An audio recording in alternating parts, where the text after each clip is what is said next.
Yeah. Oh, and I'm a talker. Better watch out. Let's see here.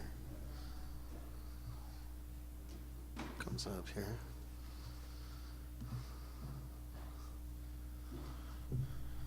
All right, so I'm going to talk with us today about creating a heterogeneous environment. I think this is really important because in the end, we don't want to live with only one architecture as researchers and scientists. We really want to take advantage of every single architecture that we can find value to, and it will help us change the way we do science. So I call this talk the Palmolive Effect because my goal is to get to where users are able to take advantage of the resources without even knowing that they're doing it. Kind of like Madge and Palmolive back in the day when it softened your hands while you did the dishes. Come on, guys, I see you laughing. There's a whole generation of kids who don't know about this, okay? And I talk to my students and they're like, what are you talking about? And I'm like, oh gosh, darn it. I hope the people in this audience are able to understand. So this is the idea, is that you really want the end user, not even knowing, you have to almost tell them, hey, by the way, you're taking advantage of some really cool stuff, okay? So my idea is jobs running the MIC architecture while you get your coffee, because that's really the goal here, is to get our users to really make a good plan, get themselves established, get everything tested, and when everything's ready to go, launch a bunch of jobs, and then go get your coffee, go work on something else, okay? Knowing that you've done tests, you're gonna get your stuff through, and that's the way it's gonna be. You have faith that things are gonna get to the other end, and you know that the data is gonna be good. So to that end, we are gonna look through, again, a little bit of some of the stuff we looked at this morning, which is what is the CGRB at Oregon State?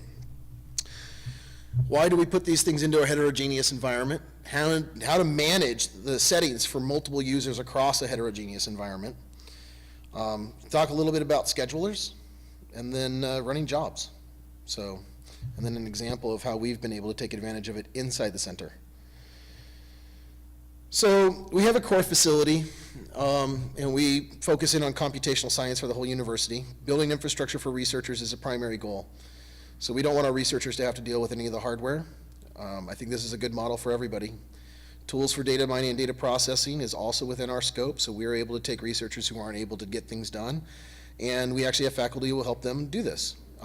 We build new algorithms. I have a paper coming out that I just got today that we're going to submit today on building a new algorithm for simulation of tree species in the forest.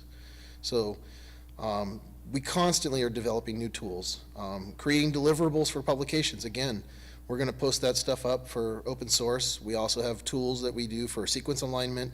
All of these are going out towards publications, and it changes the way that we're looked at. It reduces our costs because people are interested in working with us, and increases the scope as we go. So as we build infrastructure, we started this a long time ago in the year 2000 with a single machine that was 4 processors. When I came in, and I decided we were going to start changing that because I came from the physics department, and in the world of physics we actually used lots of machines to model atoms in a crystalline lattice. And I decided this was a good model for everybody, and it's been extremely successful. We were able to start bringing online a small cluster, and then we encouraged people to buy equipment with grants, and we helped them put that in there, and then we would help them run that equipment. And the granting agencies love this because in the end, questions were being answered, and the people who didn't know how to run the computers still got to be able to take advantage of the resources. Okay? We created a large storage server. At the time it was ZFS, and we basically were able to utilize that to get grants and keep that moving forward. And we allowed our users to start renting resources from us and allocating that onto grants. So at the end, we're currently running, like I said this morning, about 20,000 jobs a day. We have closer to 5,000 processors, about 4 petabytes of redundant storage. We have lots of machines with greater than 1 terabyte of RAM. We're still moving onto the Power platform, but we already have 6 of them going, and our users truly love them, and we're writing them into grants, and that's what's important here, is that the model that existed before this time still exists today as technology changes. You know, our big goals are to decrease analysis time and increase the resources. So the 6 power boxes really helped us do exactly that. Those are the things that we were after at the time, and that's why we started moving back onto the Power platform. Let's look, why do the computational methods and techniques need to be in a heterogeneous environment? We really feel like a non-heterogeneous infrastructure limits the users to one set of tools. And that's a big problem because science doesn't live in one tool to answer a question. We really need to run multiple linearly independent tools and converge into a space. No ability to negotiate price. That's a really big one. So if a company knows you, they got you, they're never going to want to give you back any resources to actually make a deal with you. And so we've seen this for a long time with Intel. They have no desire to help anybody. They're basically like, give us money. And as their desktop market dies, because people aren't using and buying desktops at the same rate, they're stretching to try and make things happen. And we're watching them just get rid of employees because that model that they had, which was everybody comes to us automatically, is dying. x86 machines get massively overloaded pretty easily.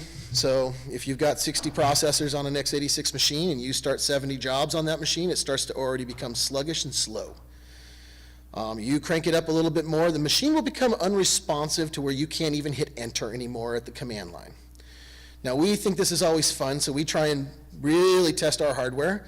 And so we got one of the first Power 8 boxes and we said, oh, let's have this fun test. And by the time we got to 1,500 jobs on the machine and it was still responsive and would never come down, we really could not crash it. We decided that this was the difference between a desktop and a server. Intel was really selling robust desktops to people on a server class piece of hardware. And in the end, IBM has a server class processor being used in a server class context. It can handle the load of massive amount of jobs and workload without letting the users see that hit. It's just impressive. The other thing is limits to I/O. This is a big problem. So Intel's not really interested in changing the input-output pathways, and other groups are not interested in that. And this is where we really found the benefit to be able to scale out and get into the data spaces we've never been able to do. Let's look at the heterogeneous environment. So yeah, provides the users with a cafeteria of tools. So yeah, you get to sit in the center now. You're not limited in any piece of tool. If somebody wrote it on anything, you can run it because we run a heterogeneous environment. I can just go buy that piece of equipment, plug it in, add it to my cluster, bam, we're up and running. It doesn't matter if it's x86, ARM, Power, give it to me, let's go. You can negotiate price because when Intel shows up at my office, I go, I don't care, I can go buy Power. And they look at me like, well, you're one of the only people who can. Well, that's going to change. Other people can run it too now, and we're changing that. So Intel's going to lose their stand on this. We can now finally embrace new input-output pathways. Oh my goodness. The amount of data that we deal with, this is the biggest piece to us. We were choking on data on machines that just could not move the data across the bus. And in the end, I'm spending a lot of money on these pieces of equipment, and I'm just watching us go at the exact same speed, okay? Moving on to the CAPI, NVLink, and the bus architecture within the IBM Power and the OpenPOWER devastated us. We're generating, in some of the projects, 1/4 petabyte of data every month. Another project is almost 100 tera every week. And so we're being impacted with data massively, and if we don't do this, we're going to be screwed. We get multiple pathways forward now with multiple vendors, and that's really what we're after. Let's look at how to manage user settings across multiple architectures, all right? This is the magic, and we're going to dig into this a little bit. So we actually started out, I did this a long time ago, when we had lots of different architectures out there. We had AIX, True64, HPUX, OSF1, SunOS, Solaris, name it. And we were able to, back then, integrate all of them into a single cluster and be able to take advantage of them. Now, at that time, many of them were only running specific pieces of software that only ran on a specific architecture. So we had to basically submit jobs to the appropriate place. And I'm trying to obstruct that over the last couple of years. So we use environment settings to help us basically manage architecture. We use things like UNAME. I mean, these are simple tools that have been out there for 40 years, and we can still use them, okay? And they tell us exactly what we need to know about the architecture so that way I can dynamically re-provision things. We have global settings for our users that manage things for them, and they can then manage their own settings below that. And then we maintain a separate directory path for all the binaries based upon the architecture. So when they log in, the system identifies the architecture and then applies the appropriate paths to everything, and all the binaries, regardless of where they landed, will work. So my users just submit happily. They don't care which machine it goes to. They know the binaries are there, and it's just going to happen, okay? This is the way we make an environment actually work for the users. So here's how we started out, both in CSH and Bash. And our users can use either. We don't want to limit anyone ever. This is research. And so in CSH, we literally can have the .cshrc file, determine the architecture, and then call that from there on out, and basically apply individual user settings based upon architecture, call everything perfectly, and we're done. Same thing in Bash. And then once I've got that set, we can actually just use it as a variable, and I can say, go get this file, go get that file, go get another file, give me different aliases, do anything I want based upon architecture. It's literally that easy. And so with my users log in, they are even helping to be identified which machine they're on. At the prompt, it tells them what the architecture is, because we can even change that prompt, okay? So there was Bash, I believe, maybe, and then here's CSH. So there's a little bit different on both. So between this, we were able to have confidence that we could bring online an infrastructure that our users could take advantage of any architecture, knowing that the binaries are going to be there, and they just basically get to land on the hardware and use it like the Palmolive Effect. They don't know they're taking advantage of this hardware. It's just happening for them in the back end.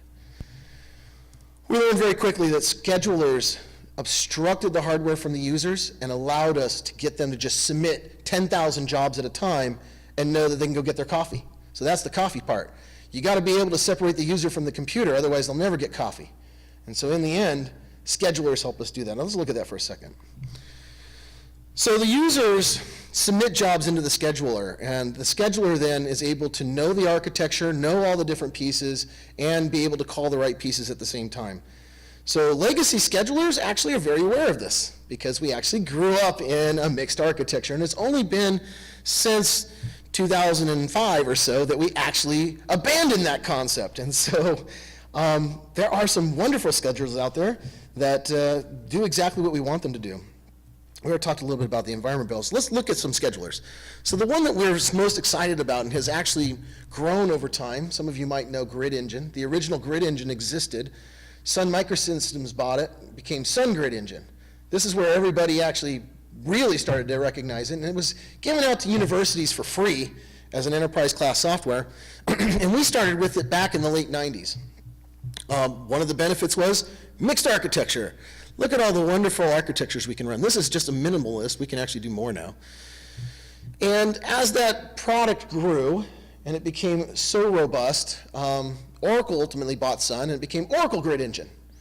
Oracle Grid Engine could not be managed by Oracle because there was too many people utilizing the resource, at which point they basically said, make it a separate company. So now there's a separate company. It's called Univa.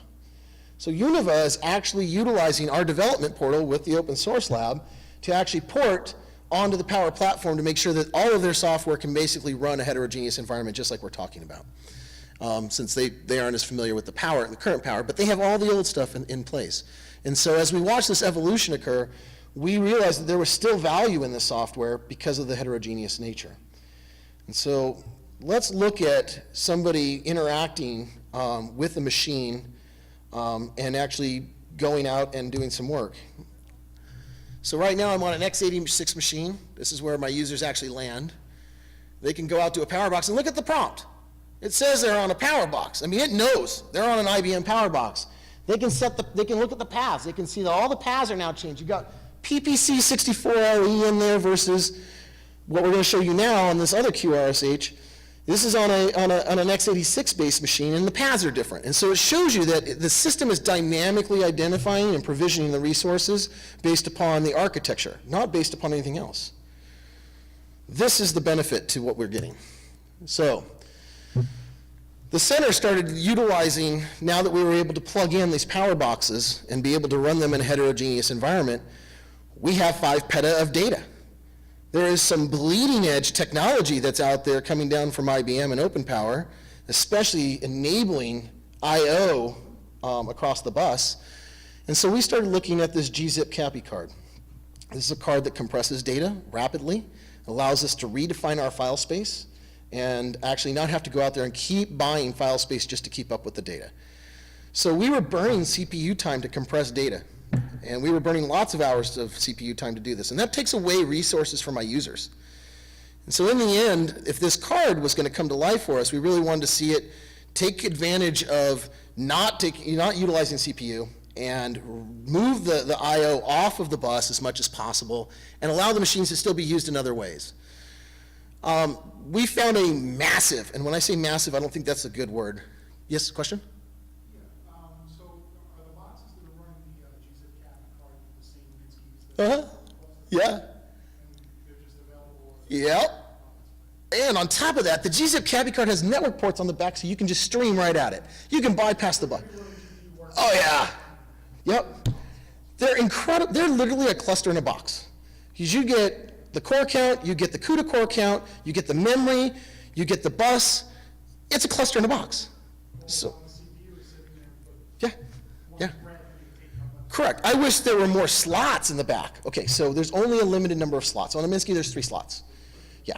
So you burn it for a 40 gig card, you burn it for a GZIP card, and you put an NVMe in there, you're pretty set. That's the way I would do it. Yep. Move to a 100 gig card, you're going to need it. 40 gig getting a little slow. So it's cheap but slow. So yeah, so massive increase in speed. So we actually were burning 70 hours on a CPU to do some of the GZIP. That same job was completed in 47 minutes on the card. So to give you an idea, massive I don't think explains this. My users immediately asked me to set up a queue instance against that, and they just started submitting jobs at it. So they just submit jobs all day long, the thing's just running, just compressing people's data, and their jobs just come up and they go on through, and all the CPU hours came back. What is the storage that's attached to it? I run ZFS still currently, but we're moving to a BGFS. I've had ZFS for a long time, and we had to find a solution that was fundable by the granting agencies, and they don't want to see me buying bleeding edge because they think I'm just trying to spend money. I have to show that it really answers the question and keeps it at low cost. And so ZFS did that for us for the last, I don't know how many years. It's tried and true. Yep, and we still get pretty good performance. I mean, it's not the best, but it's good enough. So we're able to get the work done. Yeah, so that was huge to my users because now I'm compressing massive quantities of data. We do not see the hit on the I/O system. We do not see the hit on the file spaces. It's a marvelous solution. And we're probably just going to buy more cards. The cost benefit around that card is incredible, okay, because of the fact that I'm not buying disks. So I'm gladly able to buy more of those cards. We also started down the path of realizing these machines can move data like no other. And we have massive quantities of data, and we really wanted to develop a new sequence alignment tool. We have lots of genomic sequencers, and we have some of the most bleeding edge ones in our core facility. And in the end, there were some enabled sequence alignment tools out there that utilize some GPU resources, but they could only leverage the GPU a little bit because of the I/O problem. In the PCI bus, the latency was too great with the quantities of data we're talking about. So once the GPU landed on the board, we had the NVLink, and the way that we're into that bus, we decided to redevelop a new sequence alignment tool that only worked on the GPU and didn't use any CPU. This allowed us to even port it again across multiple architectures. So we're trying to get developers to think about this too. I can now, because it's CUDA, pick it up and run it on Windows because it's all CUDA. It doesn't care about the processor at all. And so the problem is, again, you don't have the I/O. So you get massive performance on these Minsky boxes because of the fact that you can actually move data across the bus through the GPU. This is where it became alarming to us. All right, let's look at this. These were standard tools that were run by our people constantly. One of them's called Bowtie, and one of them's called BWA. We see so many jobs across our infrastructure every single day running these 2 tools. So we thought, okay, we're going to basically remake these 2 tools to only work on a GPU and have all their scoring algorithms in a single tool. And these 2 blue bars you see over here are running on Intel boxes with 16 threads, set perfectly so that the thread counts were right on the core, et cetera, et cetera. And that's the best performance I could get. And these are thousands of sequence reads per second. If I put our new tool called Casa onto a Windows box on a 1080, a Windows box on a 1080 could still beat an Intel server, okay? I think that's important, yeah. Did not have a GPU. But it was one of the most expensive Intel servers you can buy. It was a Dell R930, okay? I mean, I spent like $37,000 on the box, and I could have for 40 bought a Minsky again. Shame on me, okay? Because, man, this performance is disgusting. So when a Windows box running one GPU can beat the crap out of a desktop-based server, we got a problem. Yeah, Dell did not like this plot when I showed it to them. So they're like, that's not our fault, that's Intel. I'm like, yeah, whatever. So then we were able to show what CASA can do on a P100 on the IBM. So would you see that green bar on the far right? That's on a Minsky, or on a P100. It's just actually untouchable. People were stunned. They thought we weren't doing something right, but all the data came out perfect, so they couldn't complain. And people were like, I'm done with the CPU, it looks like, because we were actually able to complete jobs in minutes now rather than like 45 minutes. And so when we were sending out thousands of jobs, this is a massive return. Okay, and it's a massive less load across my file system for days on end. You can also see that we can achieve our accuracy rate and our hit rate much faster than many of the other programs. So we're just as accurate, but our hit rate is so much faster. And that's because we're able to take advantage of all the cores. And we're actually able to, we wrote this so it scales. So we can take advantage of as many GPUs are in a box. Intel was getting famous for putting a single GPU in a box. That's not scaling, okay? That doesn't meet the new model that we have to meet. We need multiple GPUs in a box, okay? And so we wanted it to scale. Well, you can put 4 P100s, we're moving to 6 Voltas. Let's take advantage of all of them. So we can even get more speed if we try. We're not even trying yet. So the summary, you know, the CGRB was able to increase our throughput anywhere between 2 and 10x. We had one algorithm that the group came in, vSearch. They basically recompiled it for the Power 8, and they got 10x return, and the USDA went out and bought 2 more machines. Because the USDA was just running this constantly, and they saw a 10x return, and they were like, for that price, that's an easy sell. You know, it's hard to get that type of return anymore. So we were able to work with them to port all the software into a GitHub repository. And one of my students was used to do that. We built CASA, and CASA's actually got a paper written behind it, and we're in the middle of publishing that. So that will be available to the entire community. Computational science really runs a gamut of research, you guys. We don't know where we're going to go tomorrow, and that's what the Minsky brings to the table. I know that I can complete it. I know I can do it on OpenPOWER. I know that it's going to work, and I don't have to go out there and redefine the hardware or remake new pathways. So on my side, it's phenomenal. My users don't even know. Again, Palmolive Effect. They don't know they're using it. I've had users call me and say, how come these jobs are finishing faster? What's with this machine over here? Can I get more access to that machine? And I go, yeah, you want to give me some more money? We'll give you some more access. And that's what it comes down to. We give them a taste, and then they have to spend some money to get more. That's what it comes to. I can't give it all to them. Come on. Like, pretty much. Yeah. Right, but in the end, what's that? They notice the speed. And they recognize that there's a piece of it. Yeah, and I've communicated to them that's an IBM piece of equipment, and they go, oh. But they don't know how to equate that. So I don't know how putting a label on that's really going to change their approach, because they go to the system administrators as it is, and they say, I need a piece of hardware to do X. And they don't care what piece of hardware shows up. Really, you've got to go after the administrators, and you have to go over to the people who are deploying infrastructure, and they have to see this as the user benefit, not as their management. Your exceptional experience has just been achieved on IBM Power. Right? Yeah. Courtesy of the CGR. That's right. Put a tag in it, yeah, label it. And send donations to the Yeah. so we can get more of this hardware. Pretty much. I mean, that's what you want. You really want it to go to where they believe in it, because my researchers will spend money on things that are working.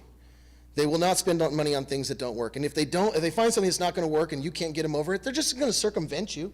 They're going to go find somebody else who can do it. So it's our responsibility to, again, fit them into our infrastructure, not make them fit around us, okay? So we have to mold ourselves around them, okay?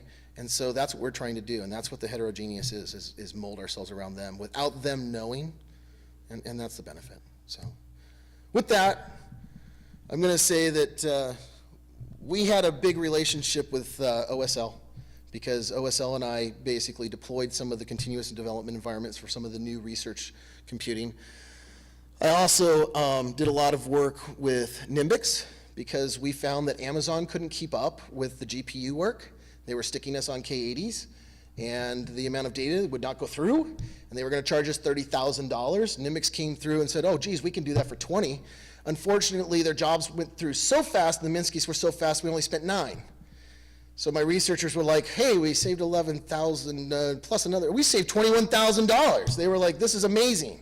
So in the end, your cloud costs are coming from the time that you spend on the machine. And if you can spend less time on the machine, even if it costs a little bit more, you're still saving a ton of money, people. You have to move away from Intel. All right, game over. There you go. Question? My name's Dave Turk. I'm VP of HPC for IBM. I help sponsor some of this. Yep. The comments about Minsky will get amplified dramatically shortly when we start seeing the results coming out of the dual systems, aka the Lisbon systems using Coral. In fact, pay attention to the GTC in a couple of weeks. There'll be a paper coming out by Rajesh Bordelacker from IBM who will demonstrate by the experiments we've done the impact of unified memory cache coherence with NV Lake and GPUs and the impact on managing large amounts of data. And you see this issue of the difference between power in Intel amplified by another factor of 10. Yeah. So in an era of big data, paying attention to these things is way more important than a lot of the other peripheral things that people would like you to focus on. It truly is. Otherwise, we're just going to be piled in with data we can't get through, and it's going to become useless. And we really are moving to where we're putting IoT in everything. I'm going to put a transistor in everything. And once I put a transistor in everything, where's that data going to go? How am I going to get through that quickly? We need to scale out. We need to scale out quickly, and we need to stop looking at little desktop-based machines. I'm sorry, you guys. Intel is a desktop creator of a processor. Somehow they moved themselves into a server, and all our server architectures got lost until now. It's time to move back. All right. Thank you.